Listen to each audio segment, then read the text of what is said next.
मैया को पता लग गई कि हमारे दरवाजे पर कुछ ब्राह्मण पधारे हैं, तो मैया तो बड़ी खुशी खुशी आई, कोई साधु आयो है, बड़ी खुशी खुशी आई।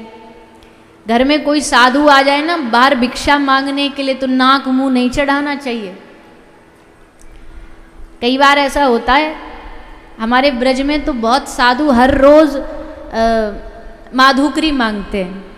और ब्रज की एक परंपरा और है वृंदावन की, ब्रज के गांवों की, कि वहाँ मैया जो होती है ना वो हर रोज बहुत सारी एक्स्ट्रा रोटी बना के रखती है, क्योंकि उनको पता है कोई ना कोई साधु जरूर आएगा भिक्षा मांगने के लिए। तो हर ब्रज की मैया जो होती हैं वो ज़्यादा अपने घर में जितनी रोटी लगती है ना उससे ज़्यादा बना के रखती है। कब कौन साधु आ जाए, मैया रोटी दे दे, मैया माधुकरी दे दे। और माधुकरी मतलब भिक्षा मांग के पाना, वो जो पाने में आनंद है ना, उस रोटी में जो माधुकरी की रोटी में आनंद है, वो दुनिया के किसी 56 भोग में नहीं है। तो कुछ तो मैया ऐसी होती हैं, और एक आध उनमें ऐसी भी होती है कोई साधु आ जाए तो नांग मुंह चढ़ा लेंगी, ए बाबा जी आ गए हो फिरते मांगने, जहाँ पे कछु काम धंधो ना है का यहीं आ जाए जब देखो। पर भैया सौभाग्य होता उन घरों का जिनके दरवाजे पर कोई साधु, कोई भिक्षुक, कोई भिक्षा मांगने वाला भी आ जाए ना, तो जरूरी नहीं तुम उसको हजारों रुपया दो, जितना सामर्थ्य है, चाहे भले जेब से तुम्हारे 1 रुपया हो, रुपया भी नहीं हो तो खाने को ना हो तो कपड़ा हो, कपड़ा ना हो तो कुछ भी हो, पर खाली हाथ न भेजो। ये मन बड़ा चंचल है, अगर इसको ना देने की एक बार आदत डाल दोगे ना तो फिर हर बार यही करेगा। इसलिए इसको कुछ भी हो, घर में कुछ भी नहीं है ना तो एक दाना ही दे दो, पर कम से कम सत्कार करके भिक्षुक को भेजो। आप कोई दरवाजे पर भिक्षा मांगने आए तो ये आपके लिए गौरव है कि भगवान ने आपको इतना सामर्थ्यवान बनाया है कि आप किसी को दे पा रहे हो, किसी को दे सकते हो। तो खुश होके देना चाहिए, प्रसन्नता से देना चाहिए। कोई भिक्षुक आए तो उसकी जितनी हो सके, यही मानवता है।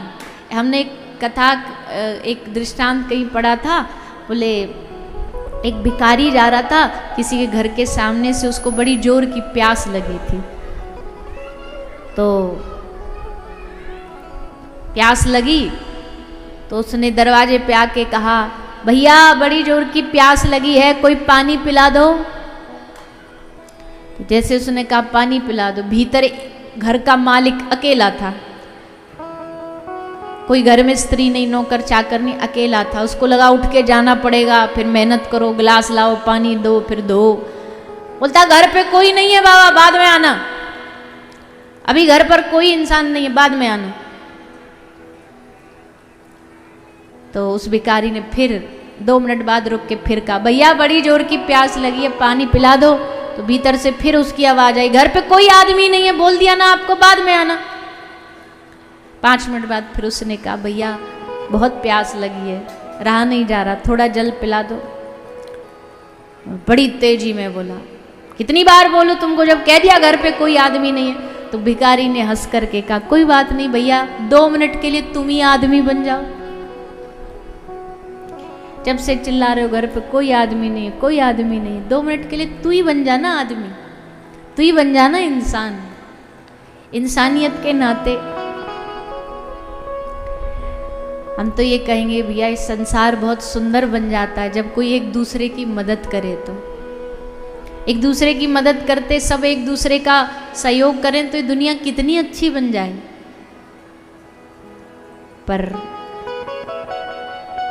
मदद भी खैर वही कर पाता है जिस पर भगवान कृपा करते हैं, वरना आजकल मदद करने वाले कहाँ, आजकल तो टांग खींचने वाले मिलते हैं।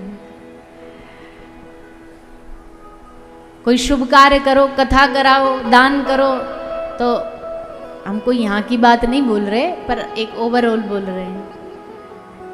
कथा कराओ तो 10 लोग ठाड़े हो जाएंगे, कैसे भी नहीं होनी चाहिए, किसी भी तरह इसमें विघ्न डालो। दान करो तो 10 ठाड़े हो जाएंगे,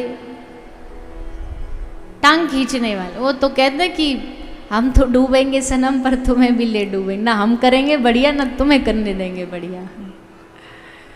ऐसी फितरत बन गई इंसान की।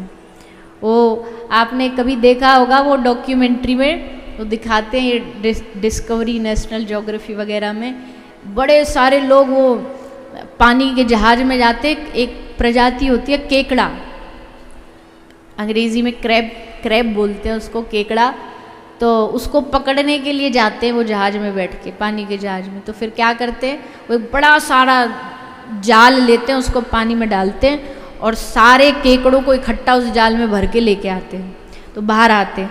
अब उनमें क्या होता है, एक केकड़ा ऐसे धीरे धीरे धीरे धीरे ऊपर निकलने की कोशिश करता है और पहुंच भी जाता है नेक्स्ट ऊपर निकलने की कगार पर दूसरा केकड़ा टांग पकड़ के फिर उसको नीचे खींच लेता है। फिर वो उछलने के जाके कोशिश करता है, अब जिस पहले वाले ने खींचा अब वो खींच लेगा उसका टांग। ऐसे करते करते उसमें एक भी वार नहीं निकल पाता। यही हालत हम सब की है, न कोई आगे बढ़े, खींच लिया नीचे। किसी का बढ़ना हमें पसंद नहीं है, पर भैया ऐसा नहीं, एक दूसरे का सहयोग करो, खूब आगे बढ़ो। अच्छा काम कर रहा है तो सहयोग करो, भगवान ने सामर्थ्य दिया तो सहयोग करो। देनहार कोई और है जो भेजत है दिन रैन, लोग भरम हम पर करें जाते नीचे नैन। देनहार कोई और है, तुम भी कह जरूर रहे हो मदद करो, पर तुम्हारा अपना थोड़ी है जो मदद कर रहे हो, वो भी तो किसी ने दिया है तुमको, किसी ने दिया, तुम किसी को आगे दे रहे हो, तो इसमें भी गुमान न करो। अगर वो दे सकता है तो भैया ले भी सकता है, उसको देने में देर नहीं लगती तो छीनने में भी देर नहीं लगेगी।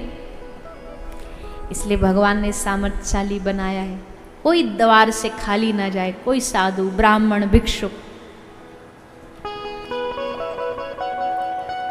तो यशोदा मैया बड़ी साधु सेवा में रुचि रखती थी, कोई घर में साधु आए तो खुद जा कर के सेवा करती। आई बाहर, बाबा महादेव को देखा तो अब एक साधु नाम लेते ही मन में एक चित्र बन जाता है कि भैया दाढ़ी मूछ वाला होगा, गले में कंठी होगी, माथे पे तिलक होगा, हाथ में माला झोली होगी,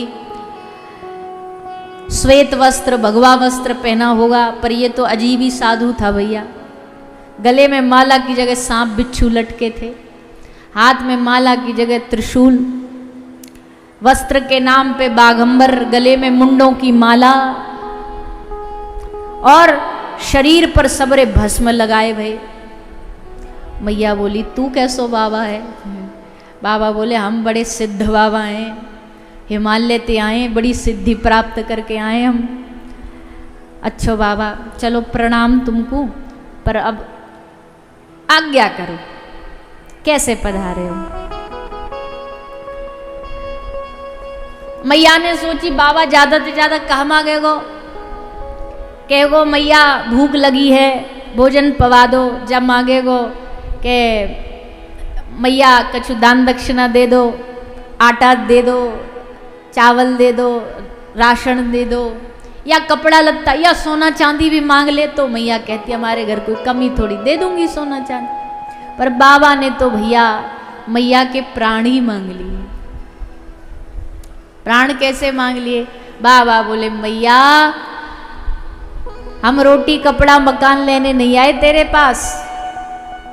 तो फिर बाबा कहा लेने आयो है? ले मैया हम तो सुनी है, हमको सूचना मिली है, खबर मिली है तुम्हारे लाला भयो है। बोले हाँ लाला भयो है। तो मैया हम तो वाके दर्शन करने आए, अपने लाला के दर्शन करवा दे मैया। मैया सुन करके एकदम अचंभित रह गई, ये भी कोई मांगने वाली बात है बाबा? अरे कछु सामग्री सीधा कछु मांगता तो खुशी खुशी दे देती, तैने तो ऐसी टेढ़ी चीज मांगी है कि मैं चाह के भी ना दे पाऊं बाबा। आज तक मेरे दरवाजे ते कोई खाली हाथ ना गयो, पर आज तो हमें लगे आज को दिन इतिहास बन जाएगा, क्योंकि बाबा तो को खाली हाथ जानो पड़ेगा, तेरी इच्छा पूरी ना होगी। बाबा बोले ना मैया इच्छा तो हम पूरी करके ही जाएंगे। मैया बोली ऐसे कैसे कर ले, वो घर में घुसन नहीं दूंगी, बाहर लाला को लाऊंगी ना, बता कैसे करे वो इच्छा पूरी। बाबा बोले मैया जब इच्छा पूरी करने पे हम आए ना तो हम जोगी हैं, सिद्ध योगी हैं, सब रोज जुगाड़ लगा देंगे कि तो को दर्शन कराने पड़ेंगे।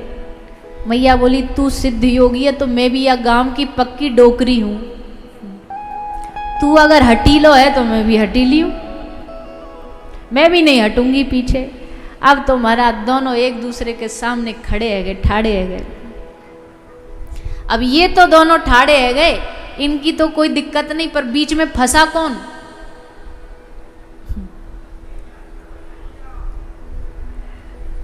जैसे घर में कभी कभी हो जाए ना, एक तरफ माँ और एक तरफ पत्नी, अब इधर कुआं और इधर खाई, अब बीच में फंस जाते बेचारे श्रीमान जी। बाकी माँ ने तो कहे अच्छा कल की आई मेरे सामने, अब मेरी बात नहीं माने वो, और अगर बाकी ना माने तो मैं सब घर छोड़ करके आई तो अब उनकी बात मानेगा। तो वैसे ही ठाकुर जी आज बेचारे फंस गए मैया और बाबा के बीच में। मैया की बात माने तो बाबा नाराज, बाबा की माने तो मैया नाराज। ठाकुर जी बोले हम बढ़िया फंसे, पर चतुर शिरोमणि है, सब समस्याओं का समाधान है इनके पास। समाधान क्या निकाला? मैया भी मान जाए और बाबा की इच्छा भी पूरी हो जाए। सो ठाकुर जी ने एक लीला करी, रोए, रोन लगे जोर जोर से, खूब जोर जोर से रोए। यशोदा मैया लाला को रोना कहाँ देख पाई, अपने बालक का कोई रोना कहाँ देख पाता है। यशोदा मैया लाला को खुश करने के लिए, उनको प्रसन्न करने के लिए हर वो प्रयास करना शुरू कर देती है जात से लाला चुप रह जाए। खिलाना झुलाना, बाहर ले गई ने डुला लाई कि ने कछु देख ले बाहर को मौसम तो चुप है जाए, राजी है जाए। पर बीमारी तो और थी, कुछ रोग तो कुछ और था।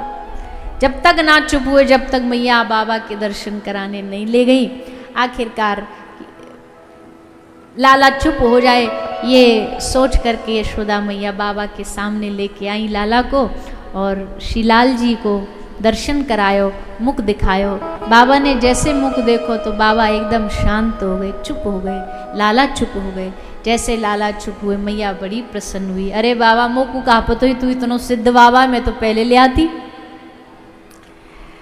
गांव की मैया जो होती है ना, वो साधुओं को पहले तो पूरी परीक्षा लेंगी। बोले बाबा बता मेरे कितने छोरा हैं, बाबा बता मेरे बेटी कहाँ ब्याही है, तो पहले तो पूरी परीक्षा लेंगी, कहीं बाबा कहीं झोला छाप तो ना है।